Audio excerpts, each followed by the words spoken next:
Welcome to the behind the scenes of the Grandeur of Alabasta.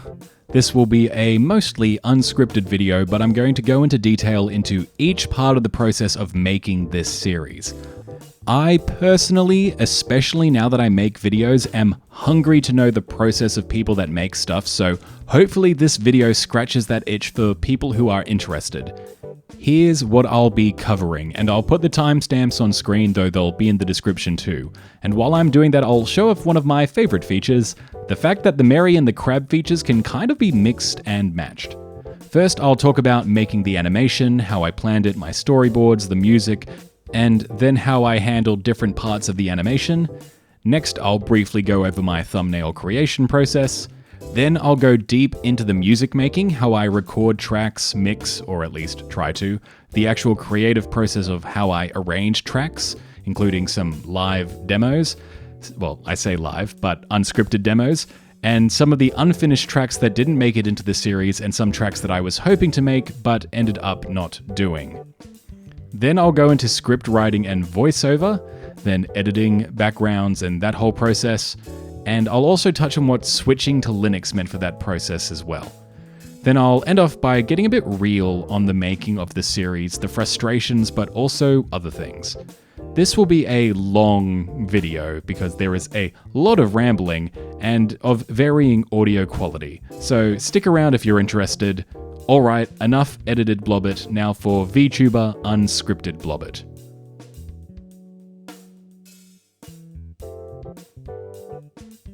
Alright, it's time to quickly go through the editing process of the finale animation. Yeah, you can see, if I go to the master, you can see there's several versions of the finale track where you can see the Bones version, the 0.5 version, the 1v1 version, and 1.1 version, and just the version 1, which had drums that I didn't like, so that's why I got rid of them for the finale bit.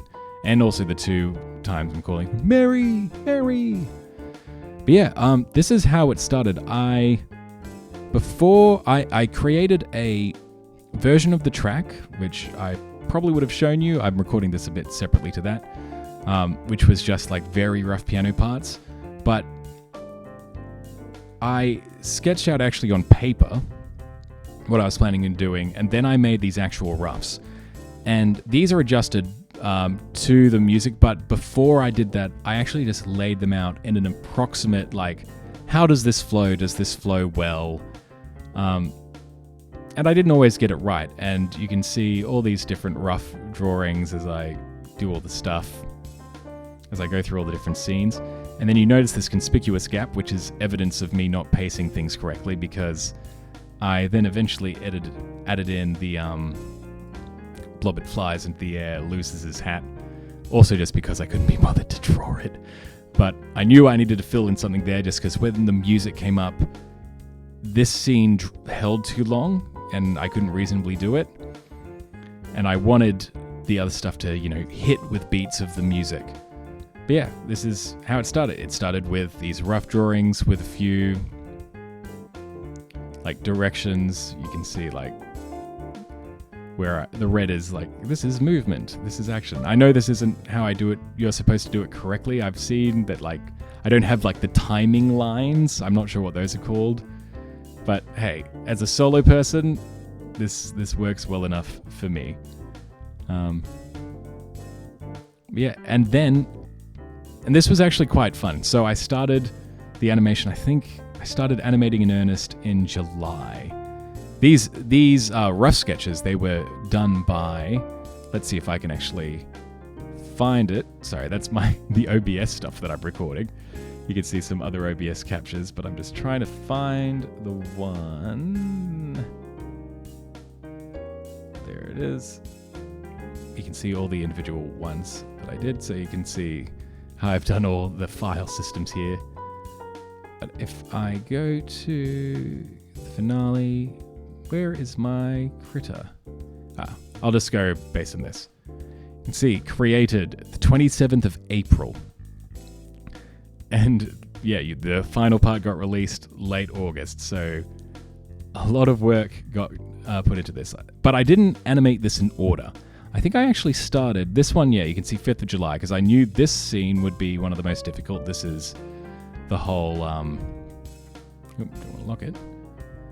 This is the landing one here. You can see it's quite long, but also just drawing that puff of dust stank and drawing all of this stank, but that's neither here nor there.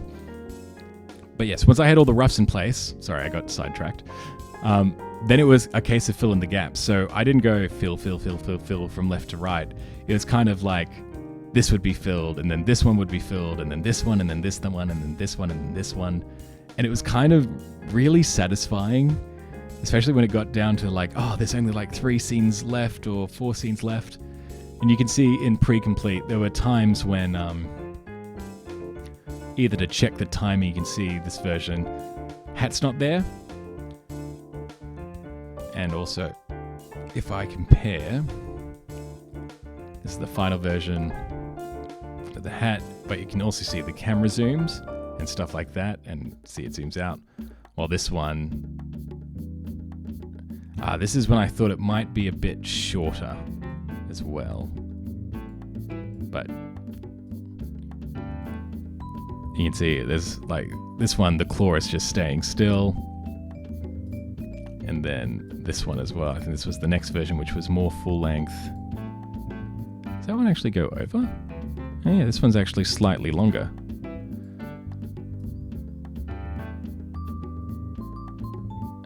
This one does have the hat. What's the difference between these two? I don't actually know. There must be something wrong with it, which is a funny thing to say, because that's in the pre-complete folder, and you can see this one without the hat, this one without the hat, and this one, was that one pre-complete? I think I just hadn't finished all the effects, or this was just the roughs. Or did it actually look like that in the finale? I really don't know. This is all a blur. Ah, yeah, it doesn't have all the sand effects. And the lines are a little bit rougher. Yeah, it was fun, filling in all the gaps. The crab wave being just a looped thing, but I'm pretty happy with how that all turned out, and fixing the mast as well. But yeah, that's how I planned the animation, and I'm not sure if I'll put this section before or after actually animating it, but yeah. Alright, peek behind the curtain. These aren't recorded in order, so in different things you'll be hearing me complaining how Audacity and DaVinci Resolve don't work with OBS. So what I did was record this in OBS successfully, and then this is now a video of the recording, and then I'll be reacting to that, if that makes sense. But yes, so this is how I made the background track. So I'll just let this start playing. So you see it's split into S2 Finale Ultra Rough and then S2 Finale. So when I was planning initially, I had to, I'll actually turn up the sound.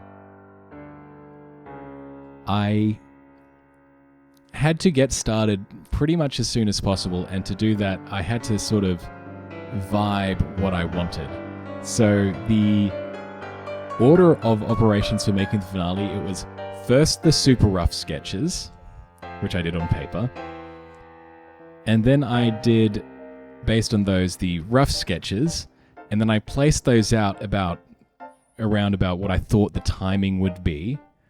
And then, based on those timings, I made a rough piece of music. Sorry, accidentally did the thing for VLC there. And then I recorded each of these individual sections based on the vibe of what I was expecting to go for. So you'll see some resemblance to what the final track has, but obviously it's very different. And the other thing you can see is the reason these two are very different is I record in stereo because I use a Focusrite. I think it's called a Scarlett Solo 3 or something. And one track is the keyboard input and the other track is the mic input. So when you play them back, you can see this is clearly the keyboard input. mic input, because I'm not talking when I record. You'll see me use it in other things to help keep timing. Yeah, as I get to the end of here, now you can see the final version, and I'll just, in the recording, I'll go through and I'll mute and solo certain tracks so you can see how things worked. And unlike some of the tracks you'll see later where one instrument stays on one line for the entire time, this one is kind of chopped and changed around, because otherwise it would be a lot of different tracks. Like you can already see this is many different tracks, but it's a case of like I would record in one section. Yeah, you can see my mouse. 2 mouses, kiss. I would record one section, and if it was a short, like some of these musical hits here, except those ones aren't, but if it was a short section like that, then I would drag it up and put it into the gap left by another thing, so that way I could consolidate the different vibes.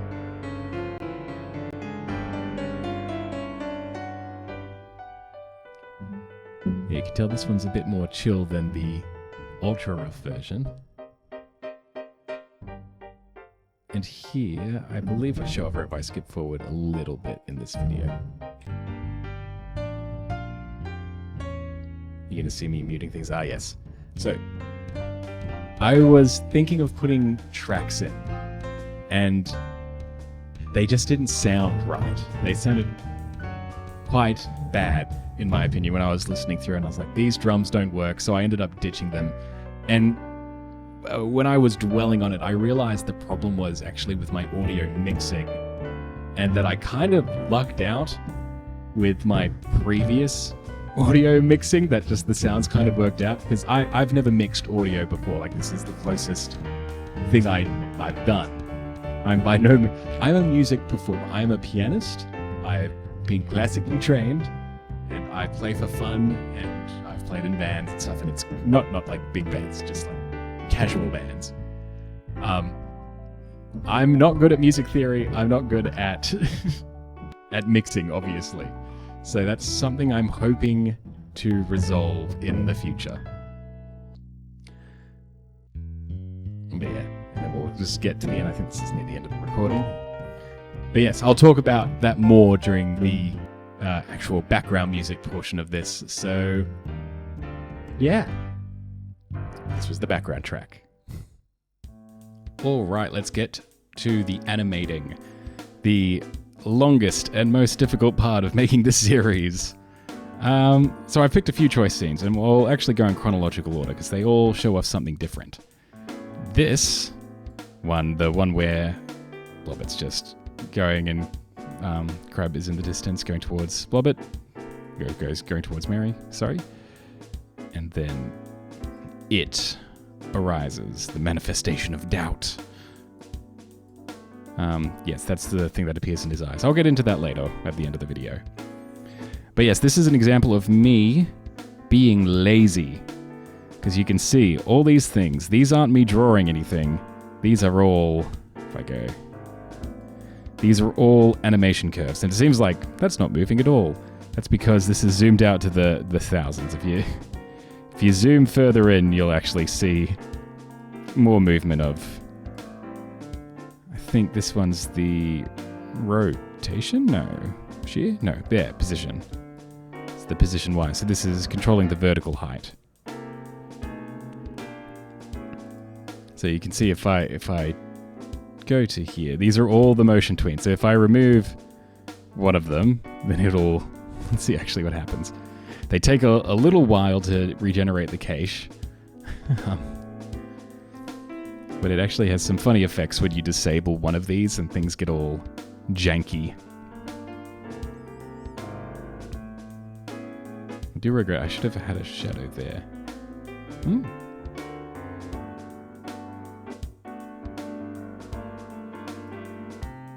Blob shifting. How come you didn't break anything? Alright, we'll change the blob horizontal then. Oh no, now it has to... Okay, I'm just going to cut these parts out. Yeah. You can see that's... just looks like, yep, just bouncing up and down, and that... breaks everything by disabling just a single one of those transformation layers, they're called in Critter. I'm sure they're probably called that in other things as well. But yeah, I just wanted to show that off because this is a way so that I don't have to hand animate every individual thing. Obviously, something detailed like the villain coming out of the sand, this needs to be hand animated. If I tried to not hand animate that one, yeah, you can see all the frames. That would have been a hassle. So obviously, that was what was done. But yes, and that's how I achieved the camera movements, for lack of a better term, because they're all grouped in... that's the blob shadow. Actually, I think I did this one a little differently. There's another scene where I wrap everything in a transform to do that zoom in and out effect, but I think this one was applied to each individual layer. But yeah, then move on to the next scene. And sorry, the other big thing, when you use those tweens, you can see the file size. It might be a little small, but that says 721 megabytes. It saves size versus the most complicated scene, where I drew a lot of stuff. You can see all the individual drawn frames there, albeit a lot of them are replicated because I reuse the run cycle. This is 5.8 gigabytes just from all the different layers. So that's the big difference. And yeah, if I were to redo something, the dissipation of the sand tornado, that one's pretty rotten. And Blobbit technically disappears there. I was like, how do I transition? Hide it, hide it, hide it, go through.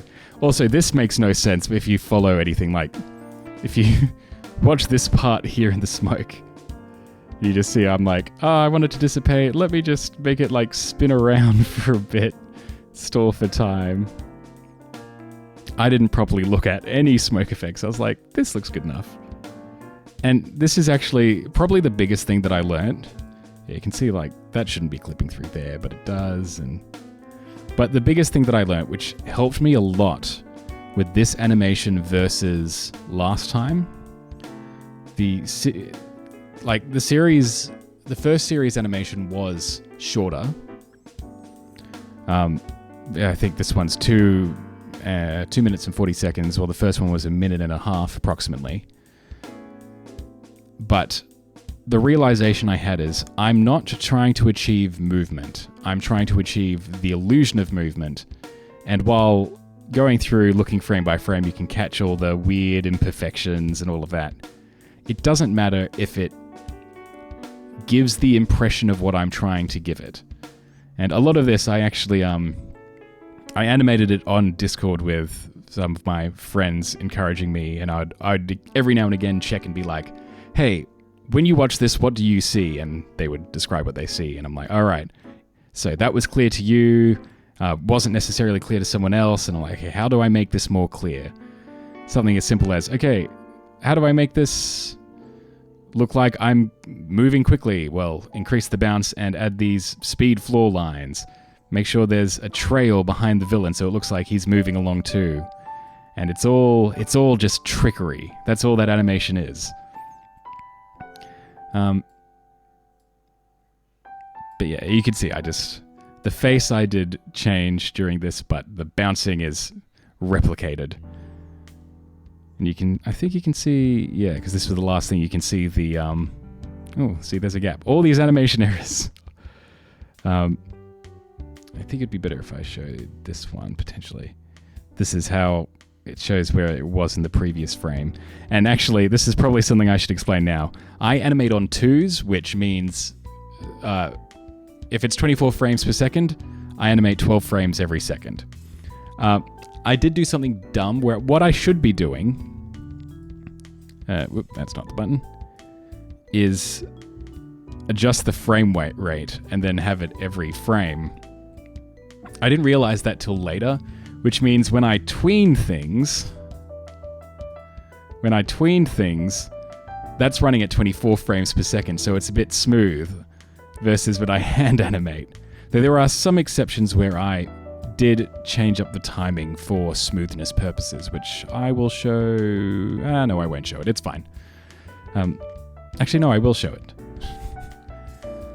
But yes, that's something I've learned for later, to keep everything consistently 12 frames per second. I will be doing that in the future.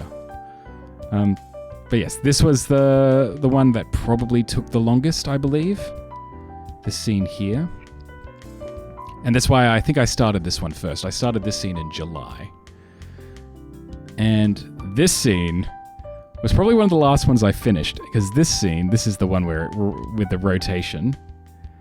And you can see, to match the tween, because originally I didn't animate the hat. This is something I really wanted to do. So season 1's animation, I ditched the hat a lot, just because animating with the hat, that's just an extra bit of effort, and it was difficult.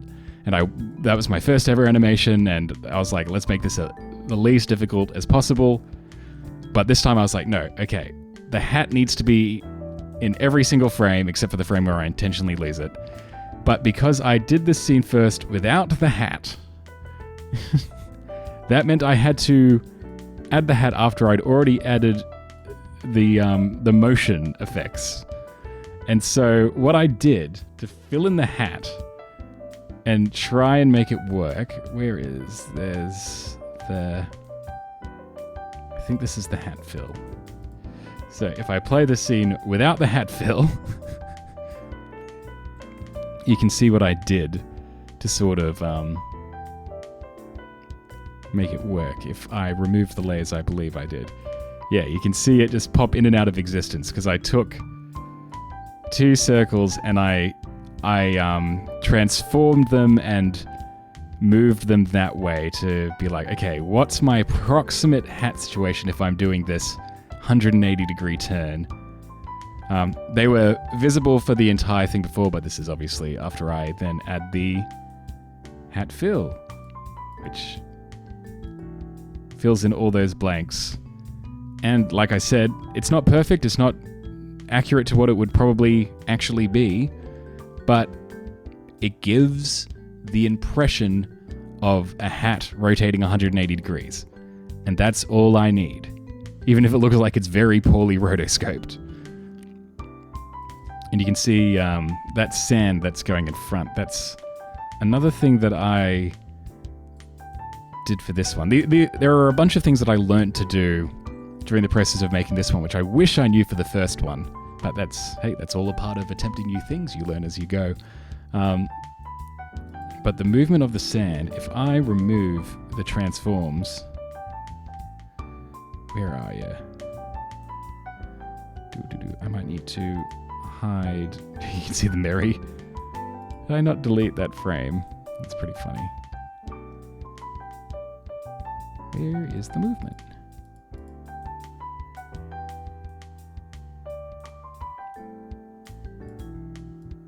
Ah, there it is. It only pops into existence. The sand looks like that. So then I apply 2 transforms on it. One which zooms it out massively. I think if I do this, you'll be able to see. I change the angle so only a part of it is in frame. And then the second one which puts it on a bit of an angle. And then you can see as it rotates...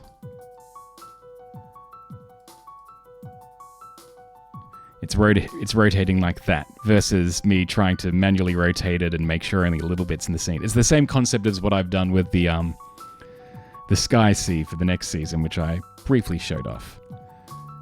But yes, using these tweens, and something that I just didn't know existed because I'm dumb and I don't learn technology, I learn by doing.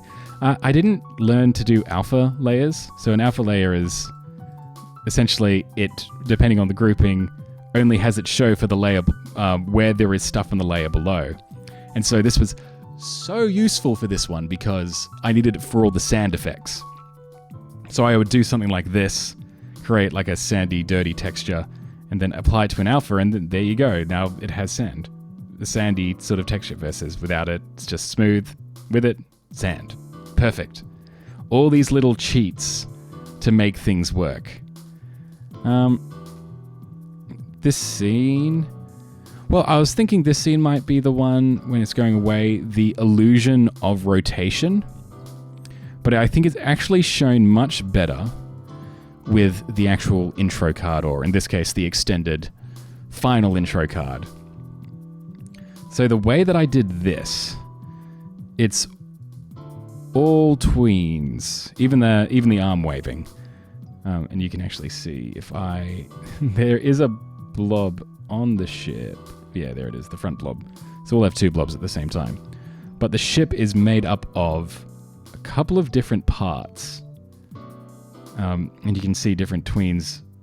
No, I keep calling them tweens. Different transform layers attached to all of them. So here you can see there's the water, there's the shine, there's this, that, and the other. But yeah, there is the front ship. Actually, I'll add them all individually. So I'll start with the very back of the ship. You can see the way to pretend like it's moving. I think I'm getting it to twist towards the left, I believe. So it's very slightly squishing. But yeah, you can see a very slight positional shift. Ah, that's it, sorry. I didn't squish it because I think I may have squished some things. But no, I move it slightly, I think from left to right. And so you don't notice it when it's just the back ship, but when you add... Ooh, story of my life. I'm just waiting for this to crash while I'm recording as well. If I add the side of the boat, it becomes a bit more obvious. Going here, and if it's going towards the horizon, everything's moving out slightly. You can see more of the side gets revealed. And that gives the illusion of a rotation. So you see how this has gotten much longer than where it was before. And that just gives the impression that it's rotating to the left. And if I hide the back of the boat, you can see it's like not even finished. But it's just what I need to see to give that illusion. If you take anything away, that's what you do. You just take away. Animating is the illusion of movement. Same with the sails, and you can see these parts also had to be moved independently. They couldn't be grouped with what was below because I just wanted to make sure it works. But you can see that there too, it extends further, but by the end of it, it's gotten longer, all to give it that illusion. Yeah, so you can see where I've rectified my lack of a pole. And then, of course, the front of the ship, which was fairly dirty from memory. I actually had to... Oh, wait, that's the front of the ship. Or actually, no, yeah, that's all that needed to be seen with the side of the ship. If I build it up this way. Yeah. But you can see because it's twisting, I had to extend that rail there, and a lot of it is hidden. So... didn't need to be extended that far, but once again, same property, same thing where starts there, mostly hidden, barely any railing, but as the ship turns, I said, as the ship turns, more railing is revealed, and the end result is just, oh god. He's just so excited to wave goodbye. That's what I was saying. Sorry, why are you not cooperating with me? It's like, I can't render there's so much stuff here. Oh, is it gonna crash? You gonna crash and stream for me? Come on, Critter. Critter does crash occasionally, like I think all art programs. Find me someone that says an art program doesn't crash and I'll find you a liar. Because that's just how it goes. Ah, that's why it's doing it, because it's highlighted on this view. Yes. Now it will render. Oh, I'm going to have to skip through all of this as well. Here we go. But yes, when you put it all together, it just gives that subtle rotation. Yeah. Obviously the final scene of the animation. So, is there anything else to talk about with the animation? I talked about when I started, I believe. I talked about the music, showed you the roughs. Yeah, I think that's kind of it. And the tweens versus the hand animation. So, cool.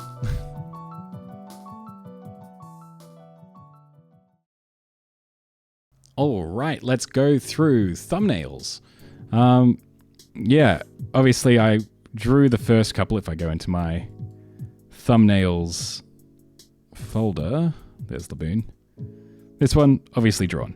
I really like this one. I want to stick it. I think I should probably update the thumbnail to remove the 1, seeing that I dropped the numbering system pretty early.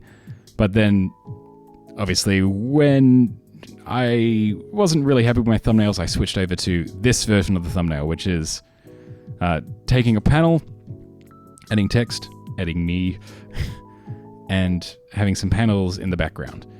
Obviously, the hardest part of this is the front image. Oh god. I didn't layer this one properly, I don't think. You can see... Yes, this is what I wanted to show. How I adjust the image.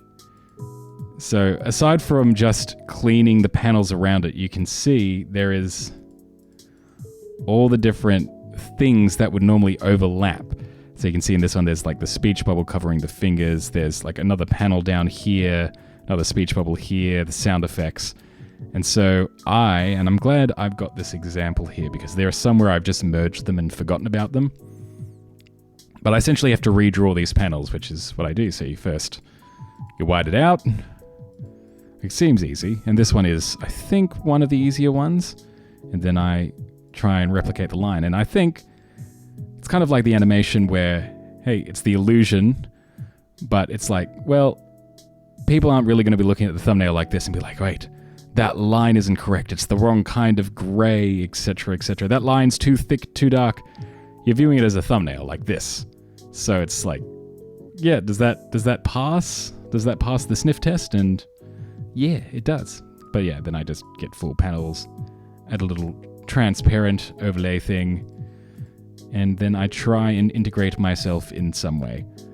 Because some integrations are better than others. This one, This one I'm hidden in the corner there, because then I intentionally made this one a bit darker.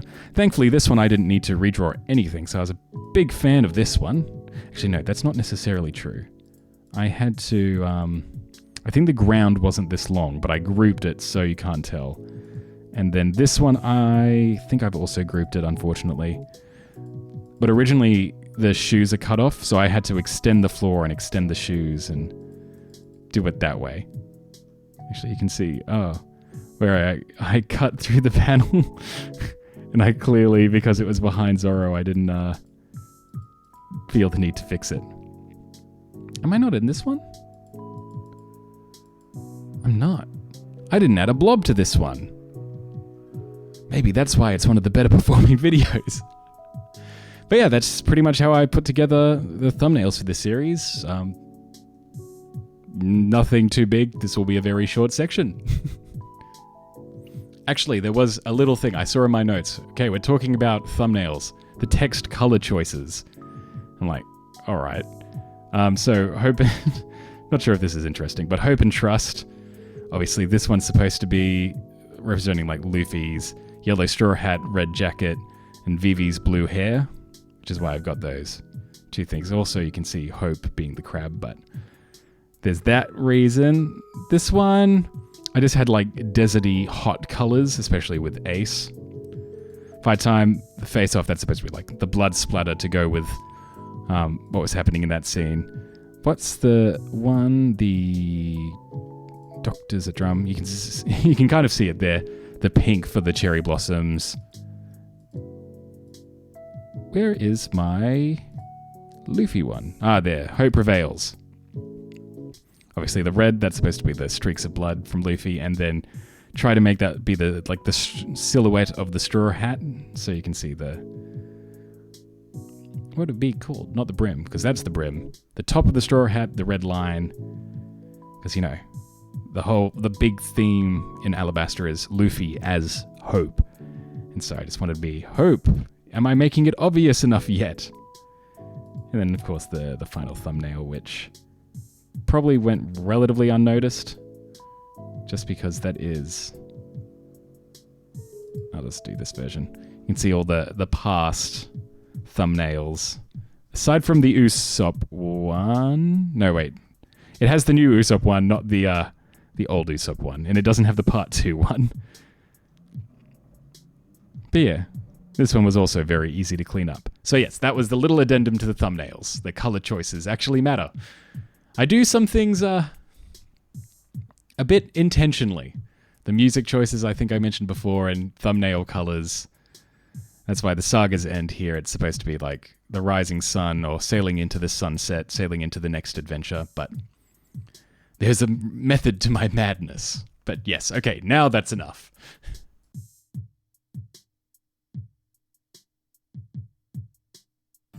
Hello and welcome to Blobbit Explains how he makes his background music for One Piece. This is unscripted, so sorry if I stumble about a bit and lose my train of thought, but it's just me, my keyboard, set to my favorite barbershop quartet sound. No, okay, let's get to the proper piano now.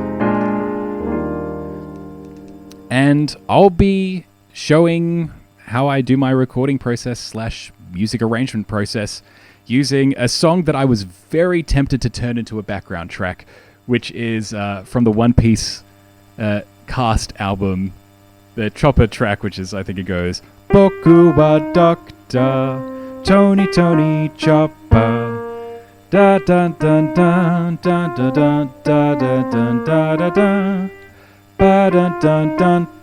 Dun da da da da dun dun da da dun dun dun dun da da dun dun dun. I'm not going to do the whole song for this example. I'll just stick to that chorus section. But yeah, so I'll start by finding the tune like I did there, and then I find what chords work with the tune. So in this case, I believe it's just a F minor, B flat major, E flat major, C minor. And so that's pretty basic chords. And it just repeats, so you can hear Boku wa Chopper, Doctor, Boku wa Doctor, Tony Tony Chopper, da da dun da da da dun da dun dun da da dun. And it just it's a 4-chord song essentially. I think it holds the E flat at the very end. But I don't enjoy playing 4-chord songs because they aren't mentally stimulating enough. So this is the next step generally is, along with making some chords dirty, which I'll explain what that is in a second, I'll find alternative chords that work with the tune. So first I'll explain what is making a chord dirty. So let's take the F. Here's the basic F minor chord, just the basic triad. You can add the 7th. I like to extend up to the 9th, but then, like, that's pretty dirty already, but maybe you want to change the voicing so it's all more close up. Though I think I like the extended one for the F.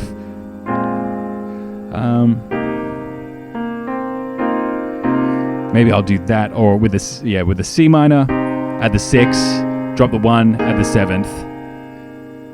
Maybe I want to make it major, depending on the situation. Or, well, I'll talk about this now. Well, then I'm changing the chords. So instead of going to the, I might change it to,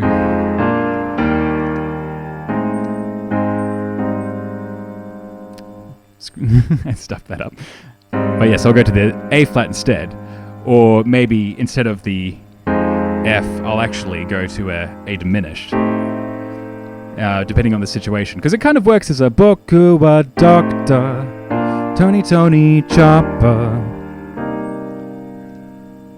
Or I could even go even a bit more silly with it and just cycle it down, go Boku wa Doctor, Tony Tony Chopper, da da da. I think this is the chord.